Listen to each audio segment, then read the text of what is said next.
If you want to save money on your trading card purchases, we have a promo link over at 50cards.shop. Enter the promo code ATNIGHT to get 5% off your order. What's up, everybody? It's Atlas here from Nexus at Night. I am here to give you a Lyrical Monasterio. That's right, I have a deck in Lyrical Monasterio that I'm totally not being forced to play. If you're wondering where I am, I'm at my in-laws' place because I'm cat sitting. So, getting into the deck here, it's Mediell. Now, Mediell is a ride line where the whole idea is that you can call things from drop zone, much like Grand Blue, to make a board, and then your fourth attack comes from a very key piece, but the deck allows you to dig through a lot of cards pretty quick to get to that piece. It's all about managing your damage too, so that you can do this turn after turn and swing like a truck.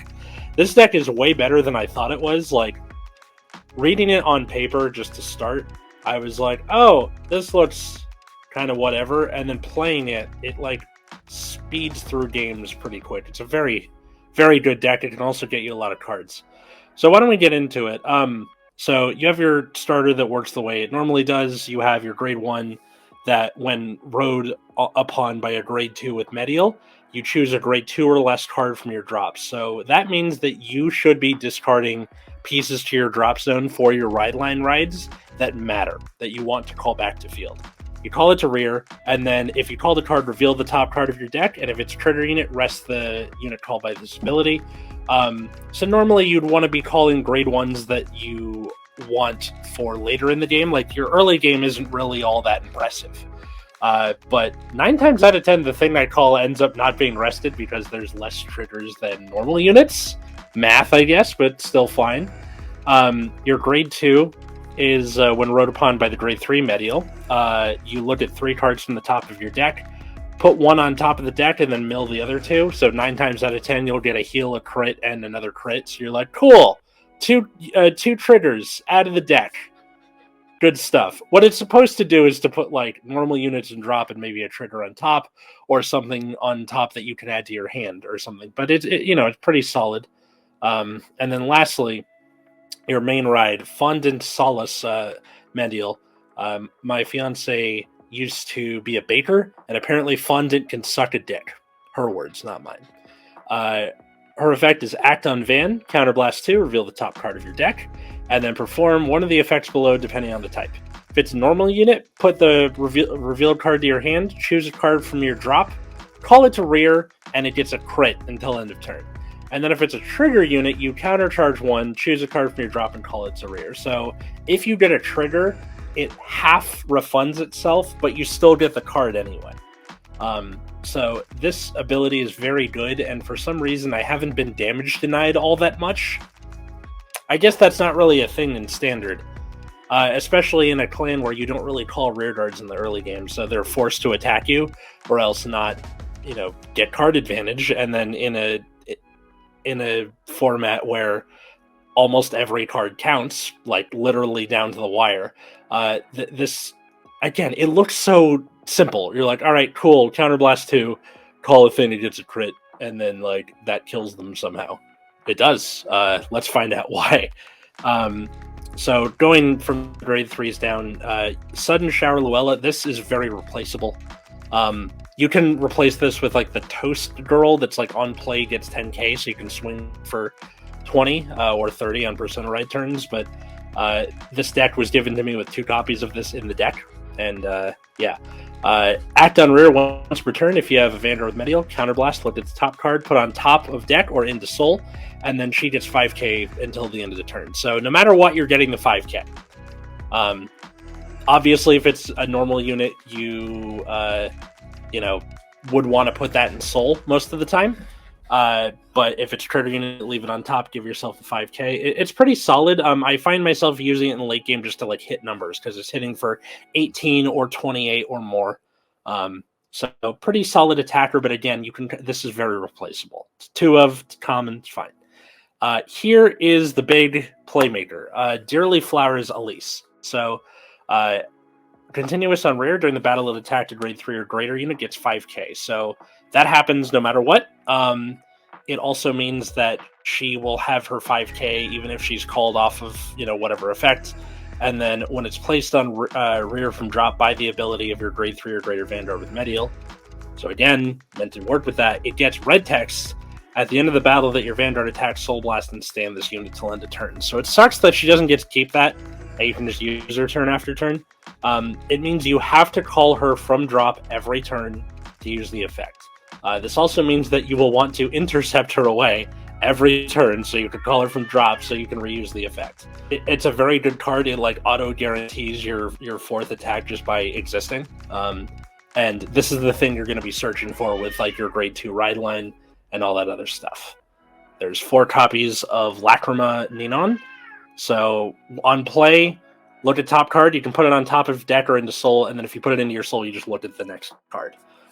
So this kind of helps you keep digging through your deck, looking more towards the Elise that you're going for, or just any other pieces that you might have. This is a deck that really doesn't need a lot of pieces to work. You have your Vanguard, you have the Persona ride, and then just do stuff otherwise. 3 copies of the 10k shield. You can run this at 4 of and put Ninon to 3 if you wish. 4 copies of Phyllis. This is the other card that's kind of important. So you can act once per turn, Soul Blast 2. Choose one of your grade 3 or Vanguards with Mediell. And then it gets 5k and reduces the cost of its skill by 1. So that means if you get a trigger unit off the top, it means the skill's free. For Soul Blast 2, you call something from drop, and then that's it. If it's a normal unit that you checked off the top, it's Counterblast 1, call something from drop, and it gets a crit.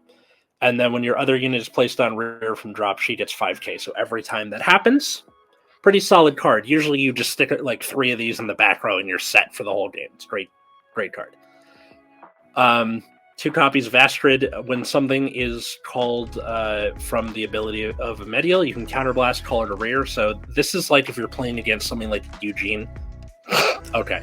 Something that clears your board somehow. She can help recover because you go Mediell, call something from drop, Astrid, join them, right? Pretty solid card. You don't really need to run it at more than 2. I'm sure when you get more support in the future in this deck, this is probably going to be something to go, but it's fine right now. 4 your PG, 4 copies of Jut. If you have a Vanguard with Mediell, you can put it in Soul, look at top card, and then put it on top or bottom. And then if you put it on bottom, choose one of your units and give it 5k. So this is an abject minus. You will minus by using the card, but it allows you to dig through your deck further. It gives you Soul, which you can then use on Phyllis. I wish Lyrical had one of those old-timey cards that was on play, Soul Blast 2, draw a card. I miss those from original Vanguard because I'm a Vanguard boomer. But she's good for giving you the Soul for Phyllis and things like that because you run out of Soul kind of quick in the deck. If you have 2 Phyllis, you can stack them, right? You go Soul Blast 4, and then you're good. But yeah, nice 7k. See, here he comes. All right, and then for the triggers, you have 8 crit, 4 draw, and the over trigger. The over trigger needs no introduction. It is the Lyrical over trigger that gives everything plus 10k, which means you better fill up your board if you pull that thing offensively. And then the other triggers are just for more aggression. Because do you see what I live with, or while I'm watching this cat? So yeah, God damn it. I hope you guys enjoyed the deck profile. I wish I had more to say, but I really don't know much about Lyrical Monasterio, and the reason that I have the deck at all is Root Beer literally mailed it to me as a wedding present, and just said, "You're playing this now," and then I balked against it, but I've had a good time with the deck. Aside from the whole lolly thing, they're good. It's good cards. And I kind of encourage you to play it if you haven't tried it before. Look past their girls going to high school or whatever. It's the same thing with Great Nature. I don't care what it looks like. I kind of just care how the deck plays. The deck is very smooth. The lines of play are pretty easy to figure out. And it's not like it's like helmet, or like, oh, you make the same plays every turn. Like, you got to think a little bit.